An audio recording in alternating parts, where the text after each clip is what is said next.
Imagine a world where today's Republic of India announces a bold civilizational goal, Akhand Bharat. Not just a cultural symbol, but a strategic vision connected to India's rising influence. To understand how massive this idea is, we must explore Bharat's ancient identity, a civilization that shaped Asia for thousands of years. From the Indus Valley to the Mauryan Empire, the subcontinent functioned as a connected region that shared trade, culture, and political structures. This Akhand Bharat theory, stretching across India, Pakistan, Bangladesh, Nepal, Bhutan, and parts of Afghanistan, remains part of long-standing cultural discussions. But the modern world is different. Today, nations operate through strict borders, treaties, and diplomatic rules. If India openly aimed for Akhand Bharat, the geopolitical waves would be enormous. It could influence South Asia map change discussions, Indo-Pacific strategies, and how global powers like the US and China view India's rise. As India grows economically and strategically, some project it as a future superpower by 2047. But transforming a cultural vision into a political ambition is far more complex than historical nostalgia. This narration explores Bharat's roots, Akhand Bharat's meaning, and what it would really mean if New Delhi shifted from symbolism to geopolitical action. To understand the weight of India aiming for Akhand Bharat, we must explore its historical continuity and modern fragmentation. The subcontinent once thrived under empires like the Mauryans and Guptas, ruling over lands that today include India, Pakistan, Bangladesh, and Nepal. Ancient universities such as Nalanda and Taxila served as cultural bridges, reinforcing a unified civilizational space. But colonial rule, partition, and decades of tension reshaped South Asia's present political reality. Today, the region is divided into sovereign states with strong national identities, security policies, and geopolitical alignments. Pakistan views India through unresolved conflict narratives. Bangladesh safeguards its independence despite deep cultural ties. Nepal and Bhutan balance relations between India and China for strategic survival. If India publicly declared a New Delhi Akhand Bharat strategy, neighbors might see it as expansionism or revisionist geopolitics. China would analyze it within the India-China rivalry framework, while the US would measure its implications on Indo-Pacific power balance. In a region with nuclear-armed states and sensitive borders, even symbolic unification attempts could trigger major shifts. India's military and intelligence institutions would face unprecedented pressure managing security across expanded borders. A push toward Akhand Bharat could intensify the India-China rivalry, as Beijing may view it as a threat to its South Asian influence.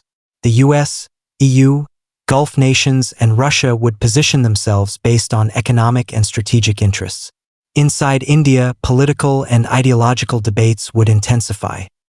Supporters may call it a civilizational revival, while critics warn of economic burden and instability. Transforming a cultural symbol into a geopolitical project is far harder than public narratives suggest.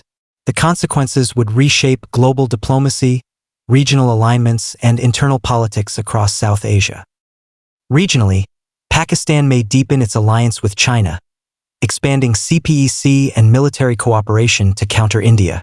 Bangladesh could shift its Indo-Pacific positioning to guard against political absorption. Nepal and Bhutan might seek stronger global guarantees to maintain sovereignty. Sri Lanka, already influenced by Chinese investments, could distance itself further from India.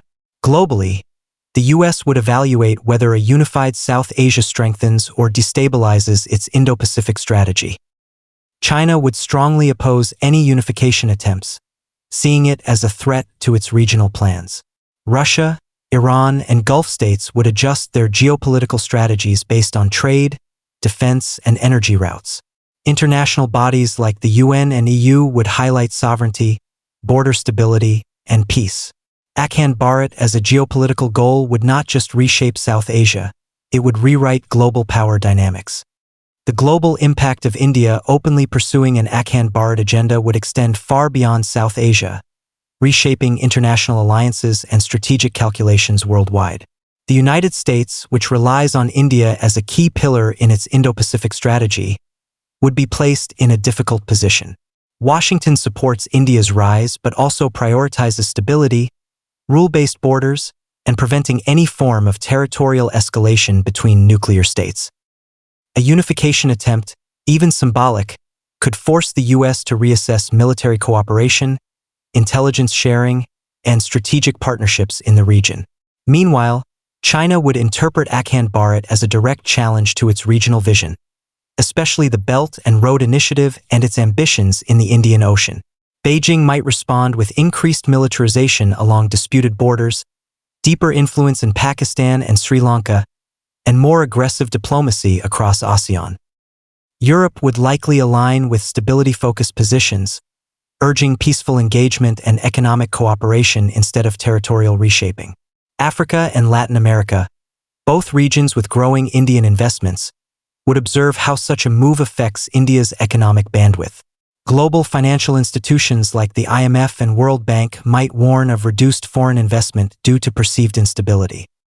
The UN would intensify dialogue around sovereignty, urging India and its neighbors toward diplomatic frameworks.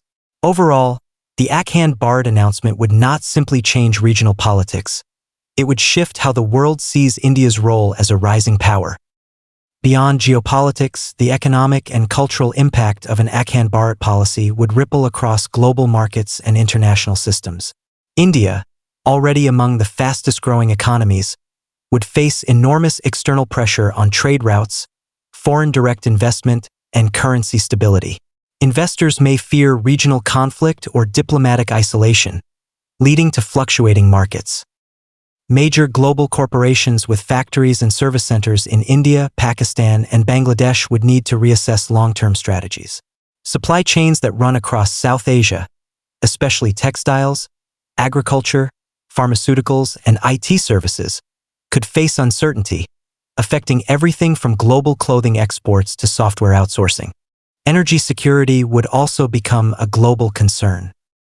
Gulf nations reliant on stable South Asian labor markets might fear disruptions, while Russia and Central Asian states could see opportunity in India's expanding geopolitical ambition. Culturally, diaspora communities across the Middle East, Europe, and North America would experience heightened identity debates, influenced by media narratives around Akhand Bharat. Universities, think tanks, and policy institutes worldwide would accelerate research into South Asian cohesion, power transitions, and civilizational politics. Even international organizations such as ASEAN and the African Union would analyze how such a major geopolitical shift influences their own regional models. The world would not observe this transformation quietly. Every major power would recalculate its strategy, alliances, and long-term vision as India redefines its place on the global stage. In conclusion, the idea of India aiming for Akhand Bharat is powerful but incredibly complicated. While it carries emotional and cultural significance, the geopolitical reality is much tougher. Modern nations operate on sovereignty, borders, and independent identities. Unifying the subcontinent would bring massive economic, diplomatic, and security challenges. Yet the concept highlights something deeper. South Asia once shared trade networks, civilizational links, and cultural harmony without today's hard borders. Perhaps the realistic path forward is not political unification, but regional cooperation, economic integration, cultural exchange, and peace-building. Nations can remain independent while still interconnected. Peace and prosperity may achieve far more than territorial unification. And that is the deeper answer to what if India aimed for Akhand Bharat? A look at ambition, complexity, and the future of South Asia.